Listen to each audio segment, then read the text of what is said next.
જિલ્લામાં મુદ્રા ખાતે અદાણી દ્વારા 1576.81 હેક્ટર વિસ્તારમાં ઇન્ડસ્ટ્રીયલ પાર્ક સ્પેશિયલ ઇકોનોમી ઝોનના વિકાસ માટે પ્રસ્તાવિત વિસ્તરણ પરિયોજનાની પર્યાવરણીય લોક સુનાવણી યોજવામાં આવી હતી, જેમાં પ્રસ્તાવિત પ્રોજેક્ટની આસપાસના 54 ગામોના લોકો પ્રોજેક્ટને આવકારવા તેમજ વિરોધ કરવા જોડાયા હતા।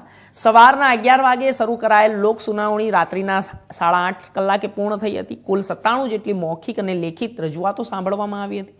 તો હાલમાં તમામ રજૂઆતોને યોગ્ય ફોરમ પર મૂકવામાં આવશે અને ત્યારબાદ નિર્ણય લેવામાં આવશે। કચ્છમાં દિવસે ને દિવસે ઉદ્યોગીકરણ વધી રહ્યું છે, ત્યારે અદાણી દ્વારા મુન્દ્રા તાલુકાના સિરિયા, નવીનાળા અને ધબ્રબરાઈ અને ગોરાસમાં લુણી, ભદ્રેશ્વર ગામોની 1576.81 હેક્ટર જમીન ઇન્ડસ્ટ્રીયલ પાર્ક સેઝના વિકાસ અરજી કરવામાં આવી હતી, જેના માટે પર્યાવરણીય લોક સુનાવણી યોજાઈ હતી અને જેમાં વિવિધ અસરગ્રસ્ત ગામોના લોકો પણ આ સુનાવણીમાં હાજર રહ્યા હતા। મુન્દ્રા પ્રાંત અધિકારી ભગીરથસિંહ ઝાલા અને ગુજરાત પ્રદૂષણ નિયંત્રણ બોર્ડના અધિકારી ફાલ્ગુન મોદીની અધ્યક્ષતામાં આ લોક સુનાવણી યોજાઈ હતી, જેમાં પ્રસ્તાવિત પ્રોજેક્ટના અસરગ્રસ્ત વિસ્તારના લોકો તેમજ અદાણીના પ્રોજેક્ટને આવકારવામાં આવેલ લોકો અને અદાણી કંપનીના અધિકારીઓ પણ જોડાયા હતા।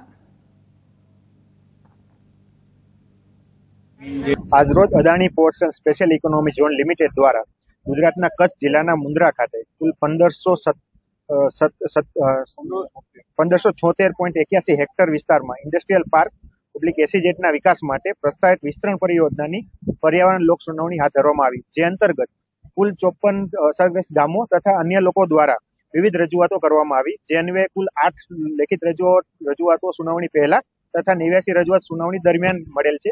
એમ કુલ 97 રજૂઆતો મળેલ છે। સવારે 11 વાગ્યાથી લઈને પોણા 9 વાગ્યા સુધી લોક સુનાવણી ચાલુ રહી। મુખ્યત્વે શું વિરોધ છે? મુખ્યત્વે સ્થાનિક લોકો દ્વારા સ્થાનિક રોજગારી, ગૌચર, ચરિયાણ, રોડ રસ્તા, નદી નાળા બાબતની રજૂઆતો હતી।